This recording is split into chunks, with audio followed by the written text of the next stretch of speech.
Tudo bom, pessoal? Vamos aí então continuar. Agora a gente vai analisar o direito, olha só, relacionado à cultura da população negra. Também é um dispositivo muito simples, tá? Tem alguns pontos aqui que sempre são os cobrados em prova, tá? Olha só, o dispositivo no artigo 17 vai também trazer outra obrigação para o poder público. Veja que essa lei, ela coloca sobre o poder público um monte de fardo, né? Que ele tem que cumprir. O poder público garantirá o reconhecimento das sociedades negras, clubes e outras formas de manifestação coletiva da população negra com trajetória histórica comprovada como patrimônio histórico e cultural, nos termos do artigo 215 e 216 da Constituição. O que eu coloquei aqui 215, só para depois a gente conversar um pouco sobre esse dispositivo, é que o Estado, olha só, protegerá as manifestações das culturas populares, indígenas e afro-brasileiras e das de outros grupos participantes do processo civilizatório nacional. O objetivo aqui, pessoal, é reconhecer a participação dessas entidades, dessas sociedades, clubes e manifestações coletivas afrodescendentes no processo de formação cultural do Brasil. Inclusive, essa legislação vai trazer em destaque a questão da capoeira e a questão do samba. Mas também nós temos outras formas de manifestação cultural da população negra que também influenciou bastante, né, a formação do espectro cultural brasileiro, né, a questão da cultura brasileira. Veja só, por exemplo, que o artigo 18 vai novamente falar dos remanescentes das comunidades dos quilombos.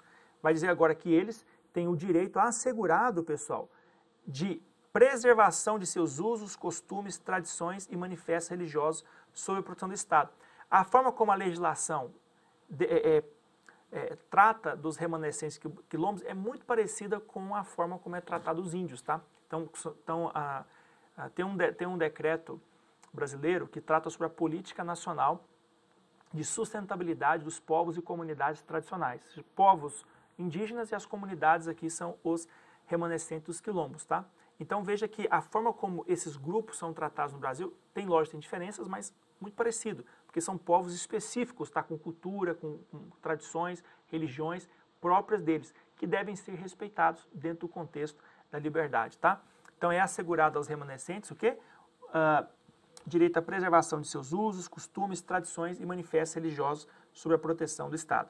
Veja ainda que a preservação dos documentos e dos sítios detentores de reminiscências históricas dos antigos quilombos receberá especial atenção do poder público, tá ok? Então, documentos e sítios detentores de reminiscências históricas dos antigos quilombos. O próprio artigo 216 diz que ficam tombados todos os documentos e sítios detentores de reminiscências históricas dos antigos quilombos, justamente para garantir a proteção desses documentos e locais em que houve o quê, pessoal? Algum quilombo antigamente. O tombamento, pessoal, é uma forma de intervenção do Estado na propriedade, né?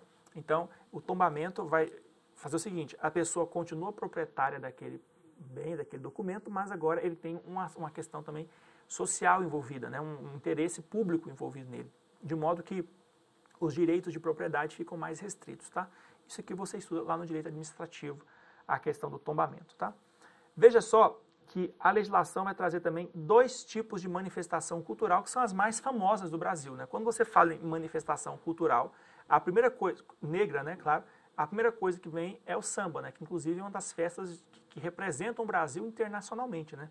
Então o samba é uma das principais formas culturais de origem afrodescendente. E o poder público, veja só, vai incentivar a celebração das personalidades e das datas comemorativas relacionadas à trajetória do samba e de outras manifestações culturais de matriz africana, bem como sua comemoração nas instituições de ensino públicas e privadas. Veja ainda que nós temos a questão da capoeira. O poder público, isso aqui, olha, capoeira, pessoal, por incrível que pareça, é um dos assuntos mais cobrados nas provas, tá? É impressionante. Então, o artigo 20 vai dizer o seguinte, que o poder público garantirá o registro e a proteção da capoeira em todas as suas modalidades. Tá? A capoeira, pessoal, pode ser uma dança, pode ser uma música, pode ser uma luta. Tá? Então, ela tem várias formas de se expressar. Então, em todas as suas modalidades de expressão, a capoeira ela é o quê? Protegida. Tá? Então, garantirá o registro e a proteção da capoeira em todas as suas modalidades, como bem de natureza imaterial e de formação da identidade cultural brasileira. Então, a capoeira é considerada um bem de natureza, o quê, pessoal? Imaterial, lógico, é uma arte, né? E de participação e formação da identidade cultural brasileira, ou seja, a capoeira influenciou de forma relevante a formação da cultura brasileira como nós a conhecemos hoje.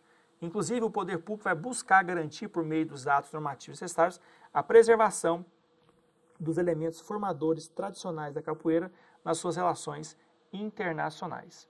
Ok? Então, quando o Brasil for se relacionar internacionalmente, ele vai ter que fazê-lo sem qualquer prejuízo para aqueles elementos formadores tradicionais da capoeira, os elementos relacionados à cultura afro no Brasil.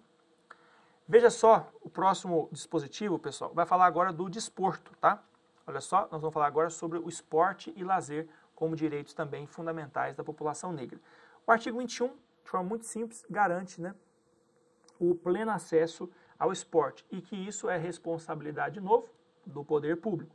Então, o poder público fomentará o pleno acesso da população negra às práticas desportivas, consolidando o esporte e o lazer como direitos sociais. Veja ainda, pessoal, que nós temos aqui a questão da capoeira como desporto de criação nacional, como eu já expliquei para vocês. A capoeira é reconhecida como desporto, como esporte brasileiro. Tá? E olha só o artigo 22, parágrafo 1º. Ele vai dizer que a atividade de capoeirista será reconhecida em todas as suas modalidades. Pode ser um esporte, uma luta, uma dança ou música. Sendo, olha só, livre o exercício em todo o território nacional. E agora, presta atenção. Esse dispositivo cai muito em prova. Ele vai dizer que é facultado o ensino da capoeira nas instituições públicas e privadas, mas por qualquer pessoa, uma pessoa, já caiu assim, uma pessoa formada em educação física pode dar aula de capoeira? Não, pessoal, tem que ser só os capoeiristas e mestres tradicionais, pública e formalmente reconhecidos. Então aqui que você vai ter aquelas graças, né? O mestre besouro, o mestre ketchup, o mestre, enfim, eles inventam os nomes mais doidos que o outro, né? Então, só esses mestres, pessoal, que são pública e formalmente reconhecidos no âmbito da capoeira, é que podem ensinar essa atividade nas escolas públicas ou privadas. Veja que é facultado, tá? Não é obrigado o ensino de capoeira, não. Vamos ver como é que esses assuntos podem ser cobrados em prova. Sobre o tratamento que a lei dá, né? Vamos aí marcar a questão correta. A capoeira é reconhecida como desporto de criação nacional nos termos do artigo 207 da Constituição Federal? Sim, muito simples, né? A atividade de capoeirista será reconhecida em todas as modalidades em que a capoeira se manifesta, seja como esporte, luta, dança ou música, sendo livre o exercício em todo o território nacional? Também verdadeira, muito simples.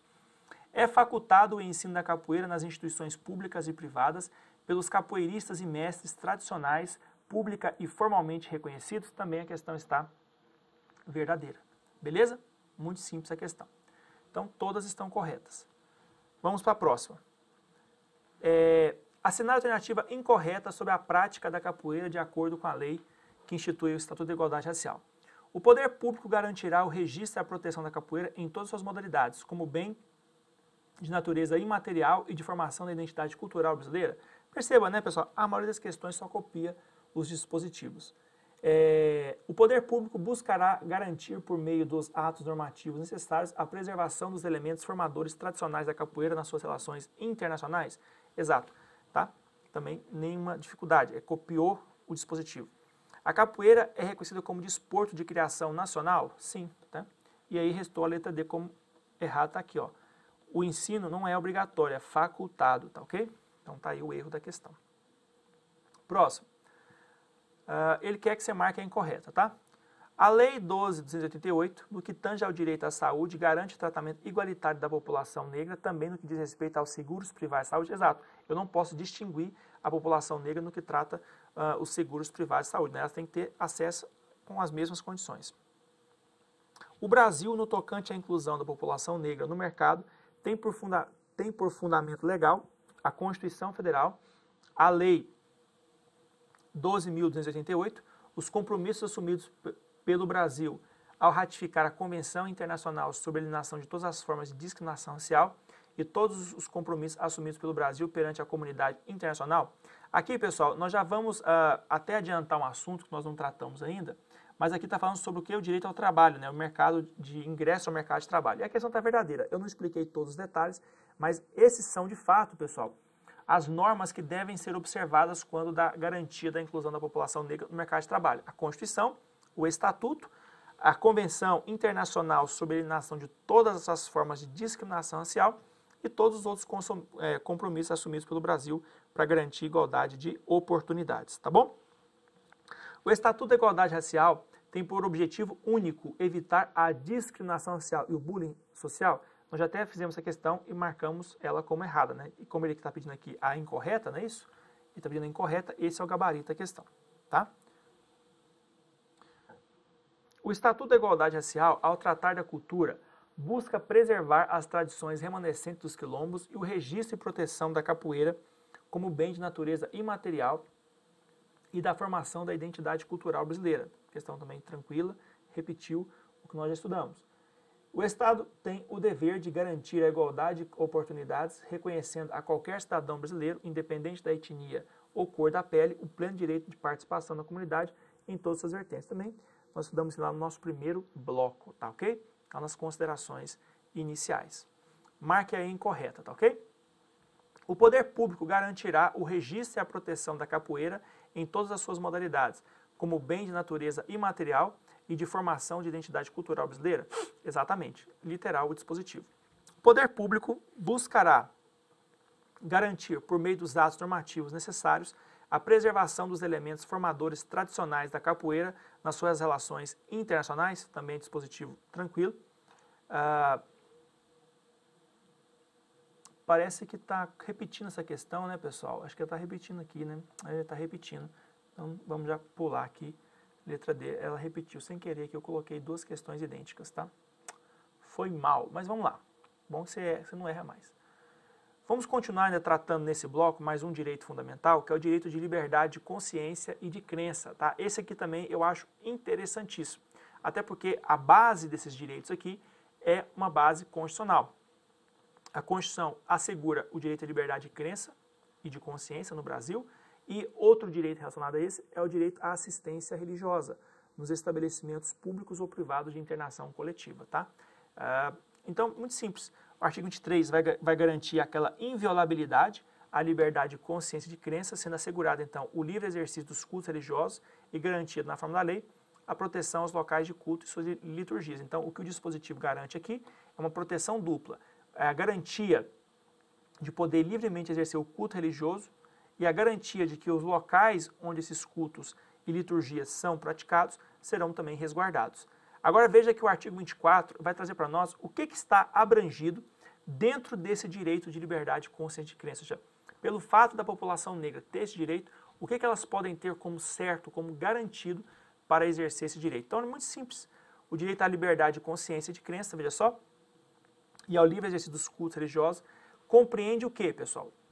Primeiro, a prática de cultos. Então, a pessoa que é adepto de uma religião de matriz africana, ela vai poder praticar os seus cultos, celebrar as reuniões relacionadas à religiosidade e a fundação e manutenção, olha só, por iniciativa privada, de lugares reservados para tais fins. Então, por exemplo, um centro de candomblé, de umbanda, quimbanda, enfim. Essas religiões vão ter a garantia de poderem praticar os seus cultos, celebrar e ter, por iniciativa privada, a escolha de um local onde esses cultos poderão ser celebrados. Já caiu em prova assim, em vez de colocar iniciativa privada, coloca iniciativa pública. Aí fica errada a questão, porque lembra, o artigo 19 da Constituição, inciso 1, proíbe que o Estado mantenha relações de interesse religioso, tá, com entidades. A única exceção em que o Estado pode ter algum tipo de envolvimento é quando houver interesse social relevante na história.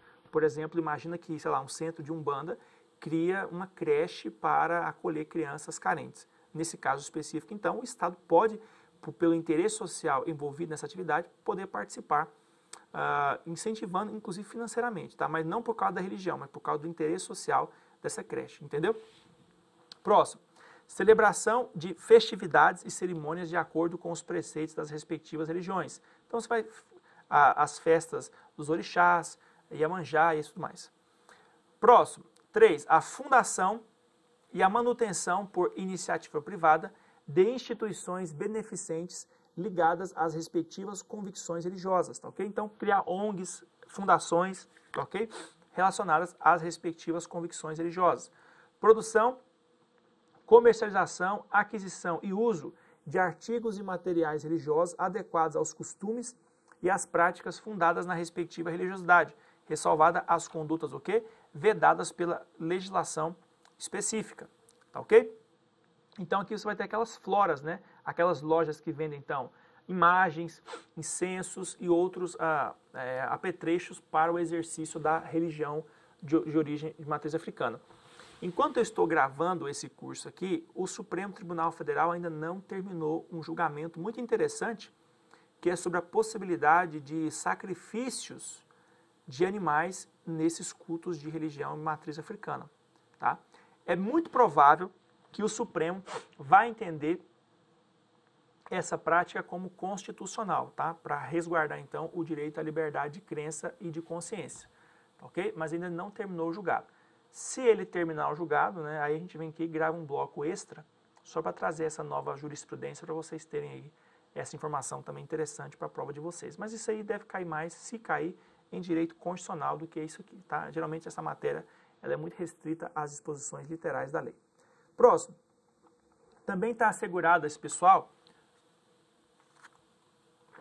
a produção e divulgação de publicações relacionadas ao exercício e à difusão das religiões de matriz africana, tá ok? Então, fazer cartazes, panfletos, coleta também de contribuições financeiras de pessoas naturais e jurídicas de natureza privada, tá? Natureza privada, para a manutenção das atividades religiosas e sociais. Então, os dízimos e ofertas, né? O acesso também aos órgãos e aos meios de comunicação para a divulgação das respectivas religiões. E esse aqui cai bastante em prova, tá? Que é a atuação do Ministério Público para combater qualquer tipo de prática que tente violar esse direito da população negra, tá? Então, a comunicação ao Ministério Público para abertura de ação penal em face de atitudes e práticas de intolerância religiosa nos meios de comunicação e em quaisquer outros locais, ok? Ainda falando sobre o direito à religião, para a gente terminar esse bloco e fazer os exercícios, nós temos aqui o direito à assistência religiosa, que praticamente vai repetir o dispositivo literal do artigo 5º da Constituição, tá? Só que ele vai aqui trazer um pouco mais de detalhe, justamente para especificar esse direito no uso pela população negra. Então, olha só, é assegurado a assistência religiosa aos praticantes de religiões de matriz africanas internados em hospitais e instituições de internação coletiva, tá? Inclusive, olha só, isso aqui que já caiu em prova, inclusive aqueles submetidos à pena privativa de liberdade, tá? O fato da pessoa estar presa não retira dela o direito à assistência religiosa. Então, se tem, por exemplo, um cara preso que é da Quimbanda, da Umbanda, enfim, esse cara poderá, então, ter ali o apoio espiritual do seu líder religioso, sem nenhum problema. Agora, olha só que interessante. Essa aqui é uma jurisprudência do Supremo, tá? Eu não vou ler toda com vocês, tá? Depois você pode ler se você tiver interesse, que fala sobre o conflito que existe entre liberdade de expressão e intolerância religiosa. Em resumo, o seguinte: a liberdade de expressão não compreende o direito ao discurso de ódio. Ou seja, você não pode querer amparar um discurso de ódio sobre a liberdade de expressão. Mas a liberdade de expressão comporta o proselitismo religioso. Em outras palavras, uma religião pode se dizer melhor que a outra. Isso é natural das religiões. Por exemplo, a religião evangélica ou a religião católica, elas condenam outras religiões, por exemplo, ao dizer que elas são o único meio de salvação, por exemplo. E isso não é uma prática discriminatória, isso é uma prática de proselitismo. O que se proíbe, e aqui a jurisprudência é bem clara, é que uma religião, amparando-se na sua suposta superioridade, promova um discurso de ódio, ou seja, incentive os seus adeptos a praticar algum tipo de ação contra adeptos de outra religião. Aí isso é proibidíssimo, tá ok? Isso não pode de jeito nenhum. Agora, não há nenhuma proibição em relação ao proselitismo religioso. Uma religião pode, enfim, querer falar o seguinte: olha, você está errado, se você continuar esse caminho, você pode se perder, arrependa dos seus pecados, enfim, esse tipo de discurso de jeito nenhum é proibido. Isso faz parte do proselitismo, que é o interesse de uma religião específica angariar novos adeptos, ok? O caso específico aqui foi interessante, é porque era um padre pregando contra o espiritismo, chamando então as pessoas do espiritismo para o catolicismo, para se arrependerem, abandonarem essa falsa doutrina, como ele dizia, né, e se converterem ao catolicismo. O Supremo, analisando o caso específico, disse que esse discurso do padre não tinha nenhum problema. Apesar de ser moralmente censurável, em si não era inconstitucional ou não prejudicava o direito das pessoas, porque ele não estava incentivando os adeptos do catolicismo a perseguirem ou matarem, enfim, fazerem alguma coisa contra os adeptos do espiritismo. Ele só estava incentivando que os católicos tivessem argumentos para trazer os espíritas para a religião cristã católica. Então, isso não há nenhum problema. Ok? Depois vocês podem ler. Aí o artigo 26, né, tratando desse assunto, especificamente na lei, vai dizer que o poder público também vai adotar as medidas necessárias para o combate à intolerância com as religiões de matrizes africanas e a discriminação de seus seguidores, especialmente com quais objetivos? Primeiro, coibir a utilização dos meios de comunicação social para a difusão de proposições, imagens ou abordagens que exponham pessoa ou grupo ao ódio ou ao desprezo por motivos fundados na religiosidade de matrizes africanas.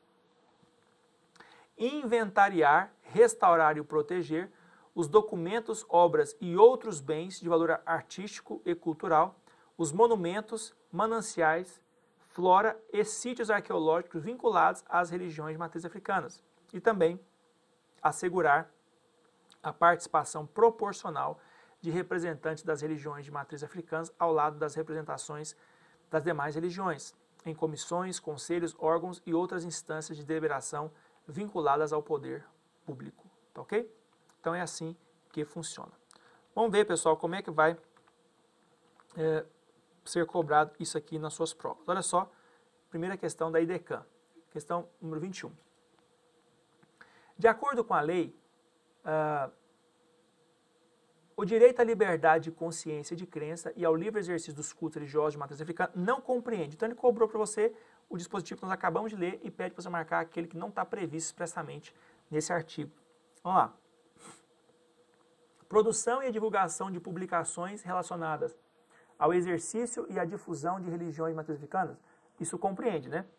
A fundação e manutenção por iniciativa privada de instituições beneficentes ligadas às respectivas convicções religiosas, também sim, eles têm direito de fazer isso. A prática de cultos, a celebração de reuniões relacionadas à religiosidade e a fundação e manutenção por iniciativa pública de lugares reservados para tais fins, de jeito nenhum, tá? Não é iniciativa pública, não, é iniciativa privada. A comunicação ao Ministério Público para abertura de ação penal em face de atitudes e práticas de intolerância religiosa nos meios de comunicação em quaisquer outros locais. Questão verdadeira também. Próximo. O poder público adotará as medidas necessárias para o combate à intolerância com as religiões de matriz africanas e a discriminação de seus seguidores. Para isso, adotará as seguintes medidas. Coibirá a utilização de meios de comunicação social para a difusão de proposições, imagens ou abordagens, olha só, abordagens, que exponham pessoa ou grupo ao ódio e ao desprezo por motivos fundados na religiosidade de matriz africanas. Questão verdadeira, muito simples, né? Questão verdadeira. Voltei aqui. Próximo. Inventariará, restaurará e protegerá os documentos, obras e outros bens de valor artístico e cultural, os monumentos, mananciais, flora e sítios arqueológicos vinculados às religiões de matriz africanas. Questão verdadeira também. Assegurará a participação proporcional de representantes das religiões de matriz africanas ao lado da representação das demais religiões em comissões, conselhos, órgãos e outras instâncias de deliberação vinculadas ao poder público. Também está a questão verdadeira, né? Eu só copiei alguns dispositivos aí, não tem dificuldade. Próximo. Questão 23. O direito à liberdade de consciência e de crença e ao livre exercício dos cultos religiosos de matriz africana compreende, exceto a prática de cultos, celebração de reuniões relacionadas à religiosidade e a fundação e manutenção por iniciativa pública e privada, está errado aqui, só privada, tá? De lugares reservados aí para a prática de tais cultos. Está errado, então, letra A já é o gabarito. Letra B, a fundação e a manutenção por iniciativa privada de instituições beneficentes ligadas às respectivas convicções religiosas. Isso está garantido, não tá? Produção e divulgação de publicações relacionadas ao exercício e à difusão das religiões de matriz africana também está garantido. A comunicação ao Ministério Público para abertura de ação penal em face de atitudes e práticas de intolerância religiosa nos meios de comunicação e quaisquer outros locais e o acesso aos órgãos e aos meios de comunicação para a divulgação das respectivas religiões. Muito simples, né, pessoal? Próximo bloco a gente continua tratando agora sobre os direitos de moradia e direito de acesso à terra. Tchau, até mais.